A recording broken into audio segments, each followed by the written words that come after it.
Alright, round two. Fight. We'll play first. And I think I keep this hand because it does stuff. And I wanted to check that quick thing here so that way I can... Oh, Marv. Well, it takes a lot more effort than I want to go through right this second to check that, so we're just going to get to playing the game. We'll keep. And we'll just go Sacred Founder tapped. Pass. Ah. Fear my powerful pass. Forest? If you play a Mana Dork, I'm killing it. Okay. I am going to incinerate it in response to the level up, so that way incinerate becomes Time Walk. Being the thought process.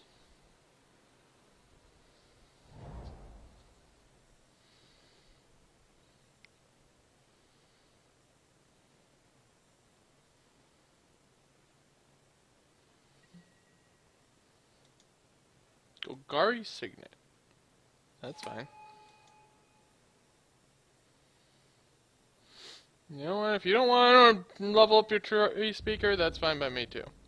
I got no problems with that.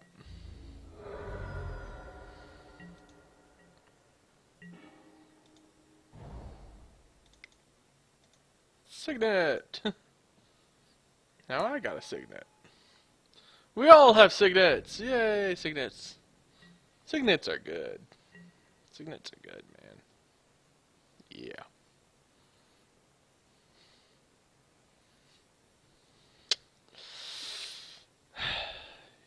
It's a trap. You can't fight. The tree speaker just doesn't work too well against decks that are just full of burn like ours. So, yeah. Just the way things go. And if you don't level up the tree speaker, it's just a 1-1 for 1, which does nothing. At which point, congrats. You're playing a 1-1 for 1 that does nothing. So that's something. Or is it nothing? Well, whatever. Figure it out.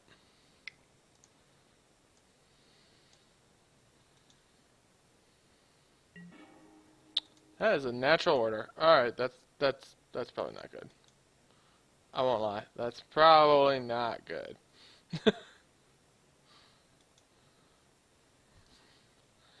I guess that would have been a reason to kill that thing way in advance, but hi Terrastodon, how's it going? Alright. Mana sources aplenty. Alright. Let's Lightning Helix you in response.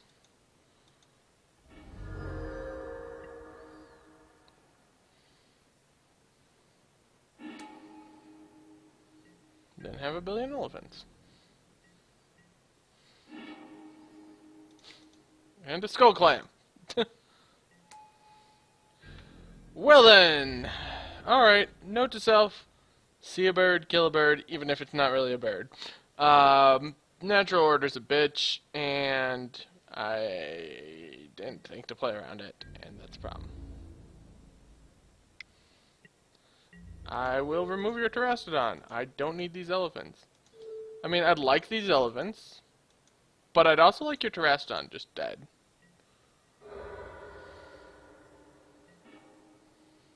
So, that's about all I can go for with this one. Oh boy. Yay, Terrastodon. Well then.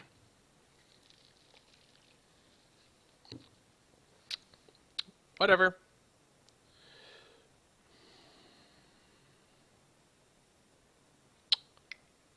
Just gotta work on reproducing bunches of mana. That is a basalt monolith. That is a land. And you have something that you're actually making with all that mana.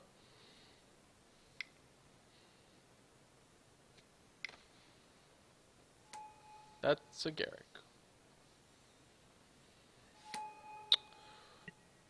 So, alright, good. And that'll be a dead Garrick. Because screw that. No more advantageous cards for you for now. Give me a break. I need a moment.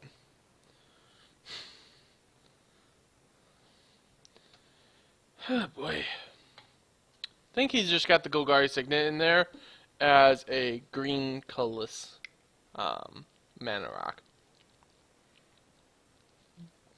But we'll also see. Maybe he's got Reanimate. Maybe he's got Animate Dead. Maybe he's got anything.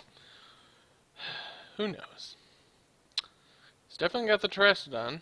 And that is a nuisance.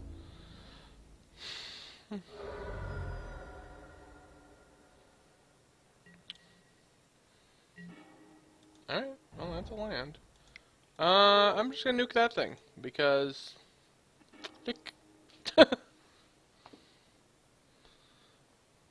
And now we're just kind of in a holding position, I guess. What are you doing? Oh, you're untapping Basalt Monolith. Gotcha. Alright, well... Who knows? We'll see what happens. It's a mess. I guess if we draw land, land or Mox, Flame Tongue Kavu comes down, nukes a creature, and then we get to start getting in with it while equipped with Skull Clamp, so that way if it dies, well, when it dies eventually, that does something. Let's see, so we have, how many more lands left in the deck? We've only gotten rid of 2, so there's 5, including the ones on the field, which means 12, or... Am I running 16 lands or 17 lands? 1 second. I might be overdoing it on the mana with this deck. He's not doing anything at the second. So we're going to just take a look here. I'll put it actually on the other screen so that way we don't... Whoa! Hi, Moto. You didn't like that, did you? Huh. Go figure. Alright, get over there. Moto being finicky? What? What nonsense is this? Oh, wait.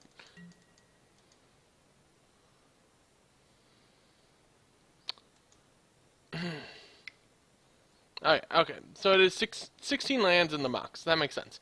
Alright, so we have 5 of those 17 mana sources already used up in the current board state.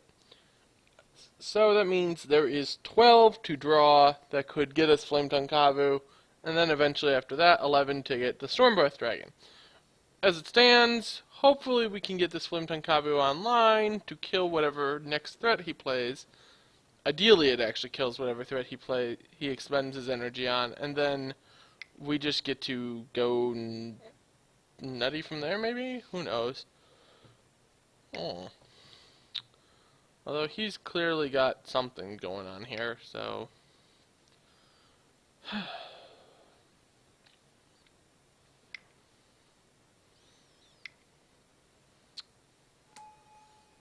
Yeah, that's something. Hey, yep. Oh, hi there. How's it going? Nice to see you. Wouldn't want you to be missing out on any other fun here, Avenger. That'd just be sad. Well, we got Flame Tongue Kavu. Does it do much? Not really. Kills a plant. That's something, right? Right. Kill a plant. We're a little bit behind here. It's a little awkward. But we'll figure it out. Because now he just gets to, if he wants, pay some life, draw a land, so that way all his plants become bigger. And then still play any card he wants. Or you can just opt not to pay life. Always hit a land if he wants to hit a land. And still make the plants bigger and still fuck me over. Okay, revealing 5 cards from the top of your library. Alright, so you drew Yava Maya Elder. That seems fine. I mean, it's not great for me no matter how we look at this. So, I mean, it's fine. not great. Actually, no, it's not fine at all because it'll search him up 2 more lands to put in his hand, and then he'll just have lands for days to play for these effects. So, yeah.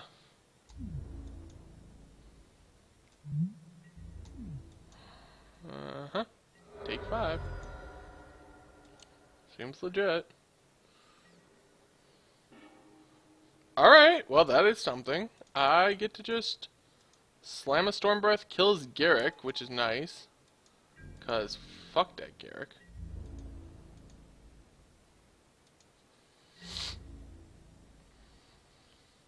Alright.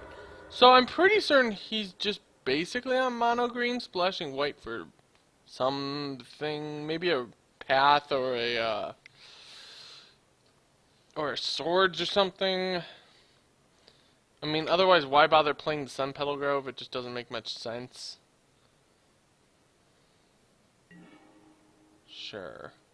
Probably finds like 1 plains or something like that. Who knows? All I know is these are going to be a credible threat soon, which is very sad for me. Reveals Forest. Okay, so maybe he's not even playing any plains. Maybe he has like a Temple Garden or something like that as his other white source, if he even has a white source. I don't know. Maybe he's just playing Sun Petal Grove because it looks fancy. Who knows? Who knows whatsoever. Every single card he's played, though, has been green. So he's basically on the mono-green plan. He's on the natural order to make your opponent not be able to do anything forever plan. That one much aside, this is going to be a mess. These plants are a credible threat now, each of them able to take down a Flame Tongue Kavu. And he's still got 1 more land in hand and whatever other cards he's drawn. And this is big, and it's probably my death because I think it's Craterhoof Behemoth. No, it's, what, Greensun Zenith for 7? Yeesh. Or Genesis Wave, my bad. Wow. That was... Oh gosh, that's an additional 9 power from that. Well, we still are in this though, because if we drop balance, I mean, it's actually surprising how much game we still have here. We might shift to being the moat deck afterwards, after sideboarding against him. Oh gosh, is this just lethal on these? Yeah, he actually just has us here. Because no matter what we block, we die to these plants. Alright, cool. I mean, we'll let him go to attacks actually first and see what he does. But if he just swings, we just die. Yeah, okay. So, the early Terrastodon definitely set us back hard there. Mentor wasn't going to do anything, neither was Lavamancer. Judgment was going to be too slow. Alright, go to game 2. Gotcha. I like having the moat in this game.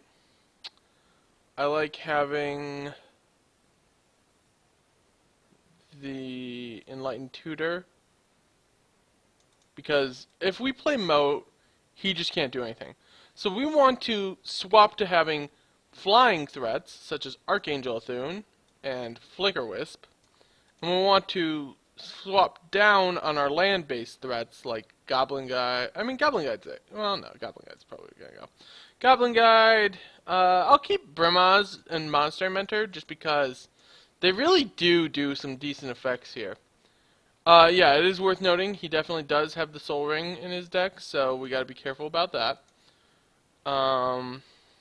What else am I cutting here? He's gonna have all the mana dorks that we want to kill, so that's why I'm keeping all the nice low-end burn spells.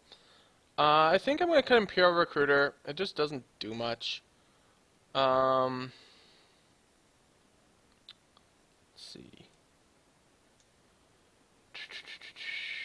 So what remains creature-wise? So creature-wise, we have Grim Lavamancer, we have Flicker Wisp, Dualcaster Mage, Chandra's Phoenix, Manic Vandal, Brimaz, Monastery Mentor, Flametongue Kavu, and these three. So that's 4, 5, 6, 7, 8, 9, 10, 11. So, Manic Vandal I want because it kills things like his Basalt Monolith and his Soul Ring. So I'm going to keep those in. Or that in. Brimaz might actually go out. Swap out a 2 white source for a 2 white source card. And I'll keep in the Monster Mentor just because it does allow... Well, actually, I do want the Brimaz because of the synergies with Skull Clamp. Which is just awkward. Because if we play Moat, then we're not really getting anywhere after that. So, I think we just gotta stick to one plan or the other. So we'll cut out the Brimaz, and we will take out, I guess... That could actually be really good, because we could copy like something crazy off of that he casts. Maybe like a Genesis Wave. Would that be a good thing for us to copy? Probably not, actually. I'm just going to cut that for the sake of figuring out that, and then I'm going to swap out a Mountain for Plains, and hit Submit with 13 seconds left on the clock. Alright, so, we'll play first, and this hand could work. It's not necessarily the greatest. It gets to Council's Judgment, which is nice. Get rid of something annoying. But yeah, it's not the greatest, but it's not the worst. If he goes like turn 1 Soul Ring, I can go turn 3 Manic Vandal, I guess, to slow it down. Okay, so nothing out of him, nothing out of us.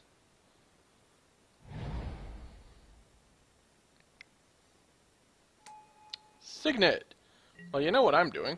I'm blowing up friggin' Signet, because screw your mana ramp. Your top end is better than my top end, so I'm killing your ability to get to your top end.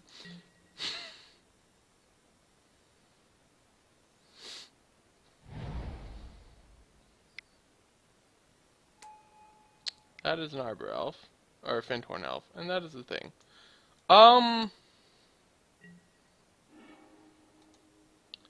I'm actually just going to do this. It's going to be really wonky, but he clearly just wants to get places, and I just don't want him to let him.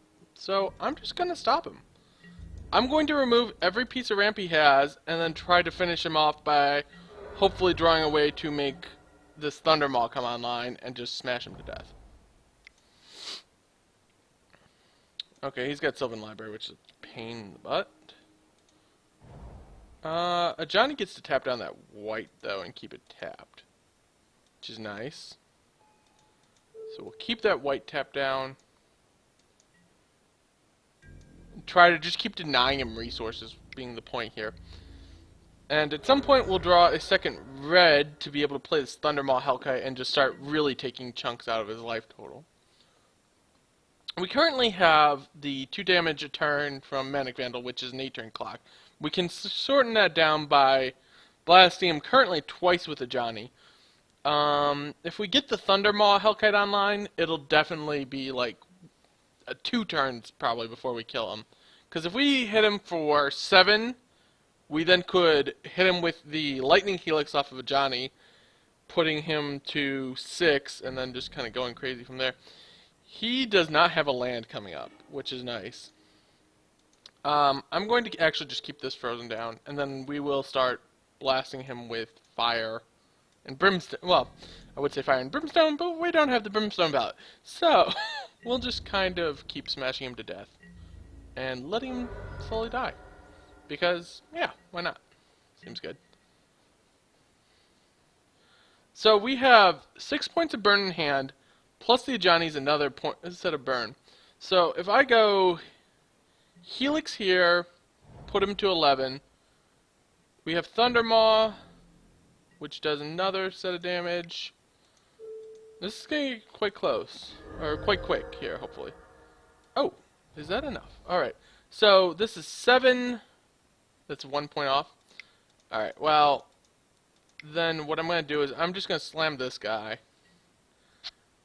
And I'm actually just going to keep his planes tapped down, so that way the Thundermaw is safe from like a path or something like that.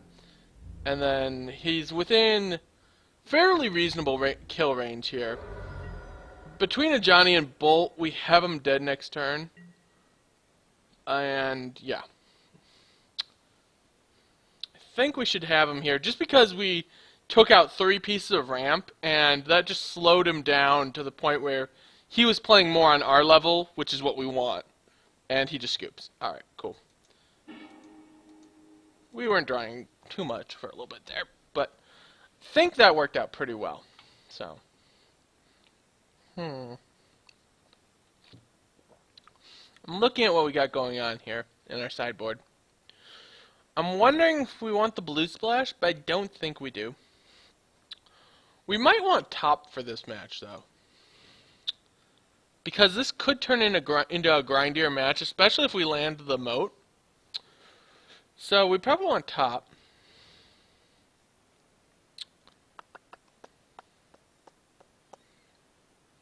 And on the draw, I am going to cut a land. Because I'm perfectly fine doing that on the draw in this format. Going down to 15 land in a mox or 16 land overall seems perfectly fine in cube. Especially when we're not trying to cast the 7 drops, the 8 drops, the 9 drops, etc. So, I think this is fine.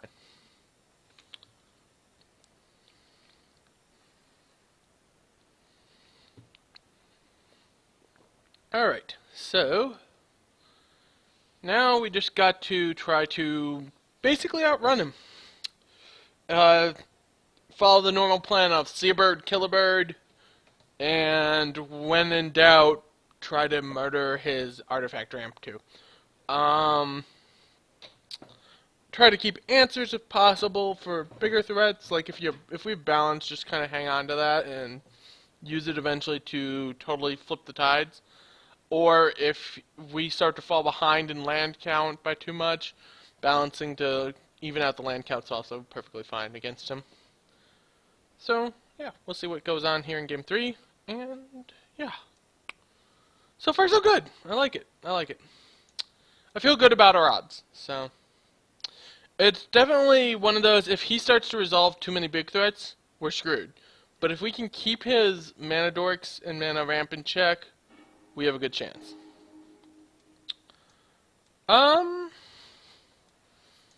Okay.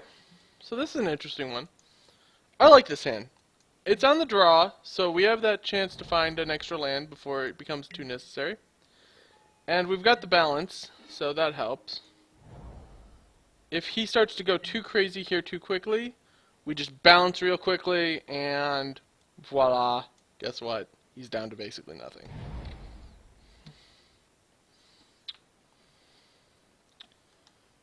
So, here's the question, does he tick this thing up? And my guess is yes. Oh, no, he's just gonna let it sit like that. That's fine. Works for me. Alright, that's plains. So next turn I could play Mentor, but then the balance loses some benefit, which is interesting.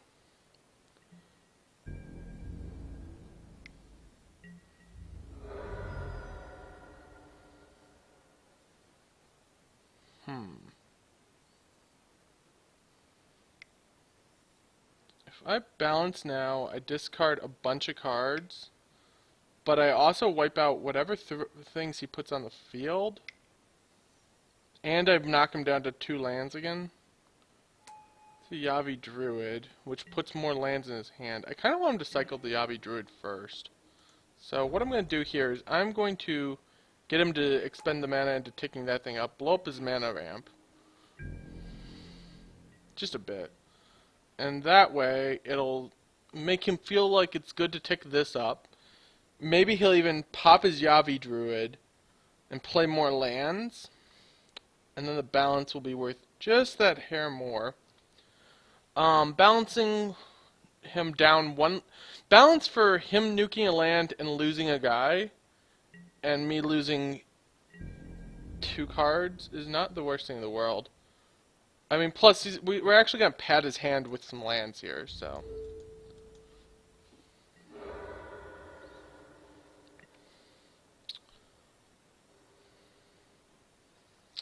So I go balance, he loses his guy. This is interesting.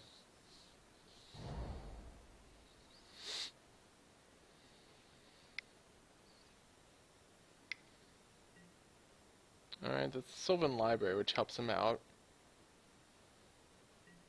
That's a level up. And then nothing, huh? Well, then what I'm going to do rather than balance is I'm just going to nuke his guy. Why balance it when I can just, you know, murder it?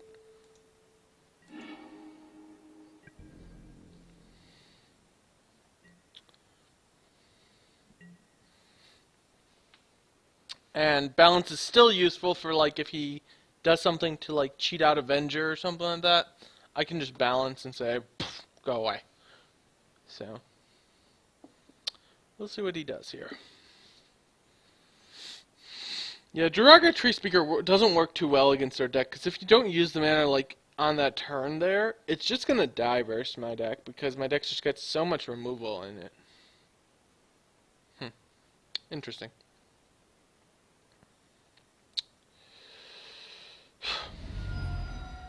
Alright, so he paid some life to actually keep a card there. A Golgari Signet, sure. And something?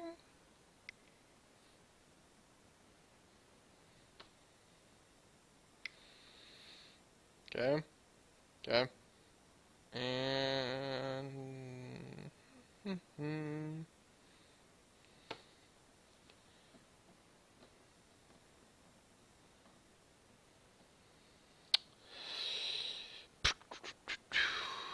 oh, what are you doing? What are you up to? That is an Ewit. Ewit to get back? What? To get back your Signet. Alright, that seems fine. I don't necessarily see a problem with that. I mean, clearly you want the Signet for something, but I don't necessarily see a glaring issue with it. I feel like... Let's see, he's on 1, 2, 3, 4, 5, 6 mana right now. If I swing, play balance, puts me to 5 cards in hand, I just have to discard 1 card, so it'd be, I discard a card for him to lose a land. Which really isn't my idea of what I want to be doing here. So I think I'm actually going to do this. I'm going to go Flicker Wisp my Flametongue Kavu, so that way it'll murder that thing. And then I'm just going to actually hold with the land in hand for right now, so that way the balance becomes slightly more valuable later. And that way we nuke that, get that out of the way. He'll still spend his turn with his Signet and like any land drops that he's going to do. And then I get to balance and play a land, and that should, well, swing, balance, play a land. And ideally that will actually get some really good value out of him. So.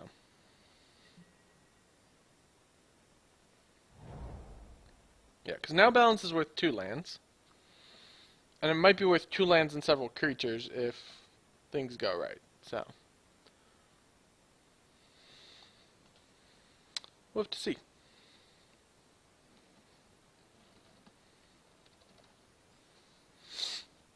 And if he doesn't really do too much, I can still slam like a Johnny and kill something. So that's something too.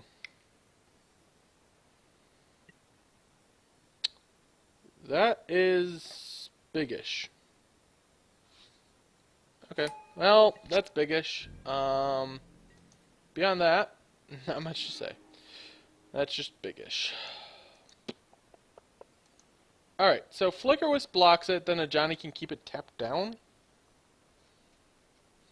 I think that's the plan that we're on right now. I'm going to... Yeah.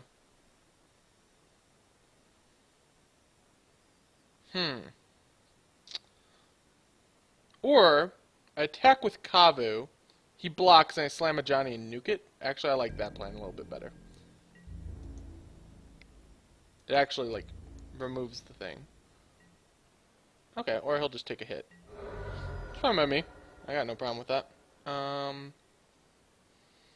Yeah, that's fine. So he's splashing white for Dromoka, which is fairly reasonable. It's a big, beefy card. Yeah, it's fairly big and beefy. Hmm.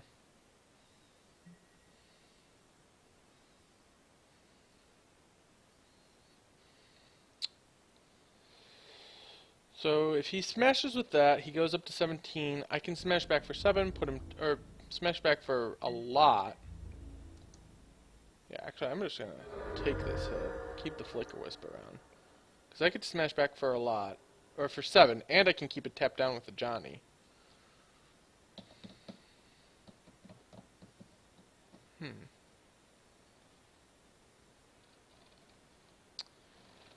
Why not use the Hellkite? Well, I'm still trying to figure that one out. I think if I'd used the Hellkite last turn, I would have gone in... Alright, so he gained 5, so he was at 12. I would have gone in for an additional 8 damage, put him to 4? Yeah, that might have been the right move. I'm not going... But yeah, now I had Johnny it. I don't know. I'm trying to figure out the best way to get value out of all my cards, and I may have made a critical misplay out of the deal. It's definitely possible.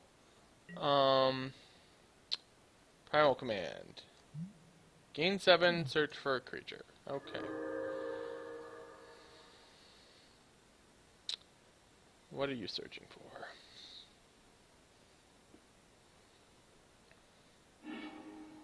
Searching for Terrastodon.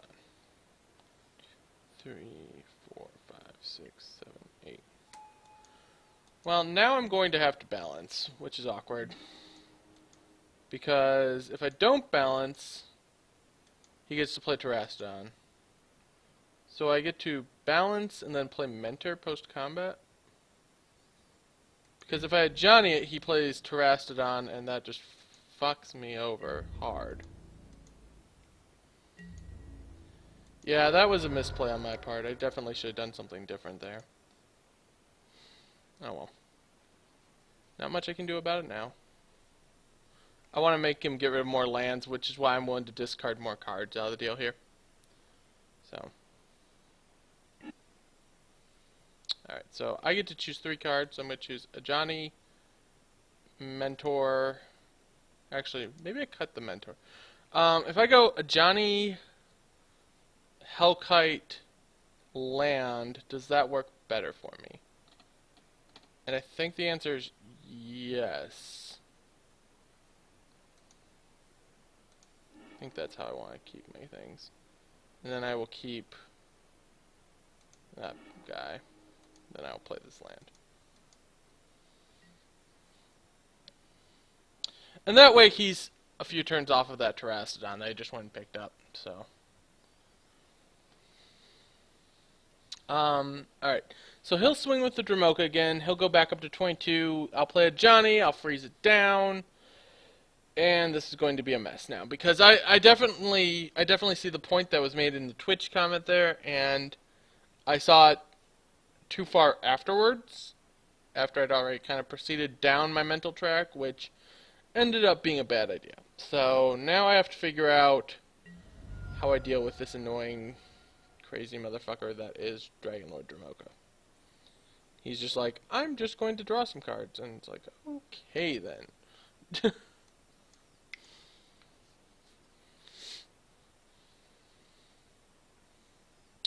Well then.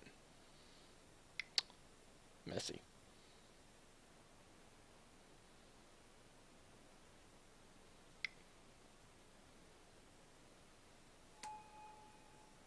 Oh, now he still gets to play the Terrastodon.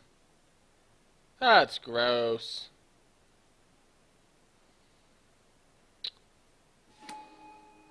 Okay, fine. Be that way. Interesting. So he's blowing up all my red sources.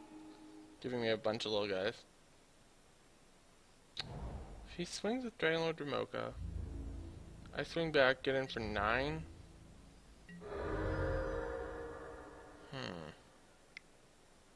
He's got Finhorn Owls. It's a mountain. can't swing back for straight 9, but I could kill the Garrick? Is that worth killing? Yeah, I'm pretty certain I'm just dead here. Alright, so I guess I'm going to hold that. Well, it doesn't really matter which one I hold back. So I'm going to kill the Garrick, I guess. So that'll kill the Garrick. This blocks there. I take 6, go to 2. It's the only thing that gives me any outs. Not that there really are any outs. It's interesting. Yeah, I definitely made a misplay there. I agree with that 100% that that was a misplay on my part. I should have just smacked down with the Hellkite, put him to 4, then no matter what he did, swing-wise, I could have swung through again. He'd block Hellkite, gain 5, he'd lose 2, go to 2, and then Ajani would have nuked him to death. So...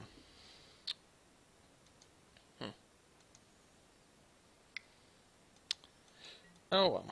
Not much I can do about it now. I see the line, it's just too late to go back through and do the line, which is really sad. Yep, that's a basalt monolith. Alright, well, you win some and you lose some.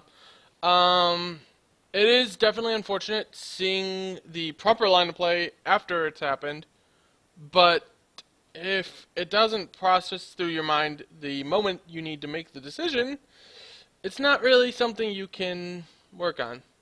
Yeah. So, anyways, thanks for watching, everyone. As per usual, feel free to follow on Twitch, like on YouTube, comment, subscribe, share the channel on YouTube, all the good stuff, and we'll see you next time. Bye.